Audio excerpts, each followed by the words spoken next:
வணக்கம் மக்களே. அதிமுகவில் இணைந்தார் சரத்குமார். சமத்துவ மக்கள் கட்சியே பாஜகவில் இணைத்து ஓராண்டுகள் கூட ஆகவில்லை. தற்பொழுது சமத்துவ மக்கள் கட்சியின் தலைவர் சரத்குமார் அவர்கள் பாஜகவில் எங்களுக்கு முக்கிய பொறுப்புகள் வழங்காததன் காரணமாக கூண்டோடு அதிமுகவில் இணைய உள்ளதாக அறிவிப்புகளை வெளியிட்டுள்ளார். நண்பர்களே, இந்த வீடியோவிற்கு ஒரு லைக் மற்றும் சப்ஸ்கிரைப் மட்டும் பண்ணிருங்க.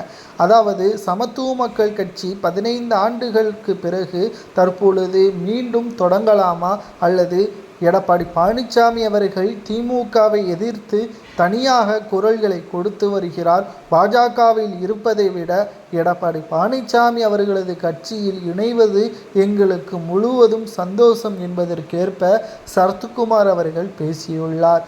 கூண்டோடு சமத்துவ மக்கள் கட்சியில் இருந்த சுமார் 5000த்திற்கும் மேற்பட்ட நிர்வாகிகள், 1.5 லட்சம் தொண்டர்களுடன் சரத்குமார் அவர்கள் எடப்பாடி பழனிசாமி அவர்களுடன் அதிமுகவில் இணைய உள்ளதாகவும் கூறப்படுகிறது.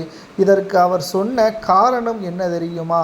கார் ஓட்ட லைசன்ஸ் உள்ள ஒருவரை கார் ஓட்டக்கூடாது என கூறுவது போல் எனக்கு பொறுப்புகள் வழங்காமல் பாஜக உள்ளதாகவும், இதனை கண்டித்து பல முறை நாங்கள் கடிதங்களை பாஜகவின் தலைமைக்கு அனுப்பினோம், ஆனால் எந்த ஒரு பயனும் இல்லை என்பதையும் சரத்குமார் அவர்கள் வெளியிட்டுள்ளார்.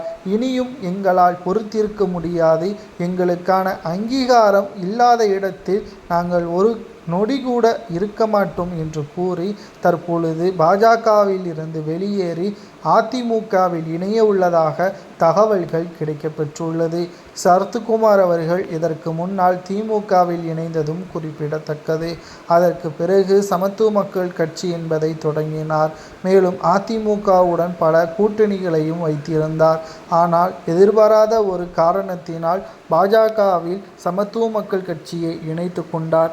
ஆனால் இப்பொழுது முக்கிய பொறுப்புகள் எதுவும் கொடுக்காத காரணத்தினால் தற்பொழுது பாஜகவில் இருந்து வெளியேறி அதிமுகவில் இணைவது தற்பொழுது மிக முக்கியமான காரணமாக இருக்கக்கூடும் என்று தற்பொழுது விஜய் அவர்கள் புதிய கட்சியை ஆரம்பித்து விட்டார். சரத்குமாரை பலரும் மறந்துவிட்டார்கள் என கூறி தற்பொழுது சமத்துவ மக்கள் கட்சியை மீண்டும் கட்டி எழுப்பலாமா, அல்லது எடப்பாடி பழனிசாமி அவர்களுடன் இணைந்து தமிழகத்தில் முக்கிய பொறுப்பில் பதவிகளை பெறலாமா என்று ஆதரவாளர்களுடன் ஆலோசனையை நடத்தியுள்ளார்.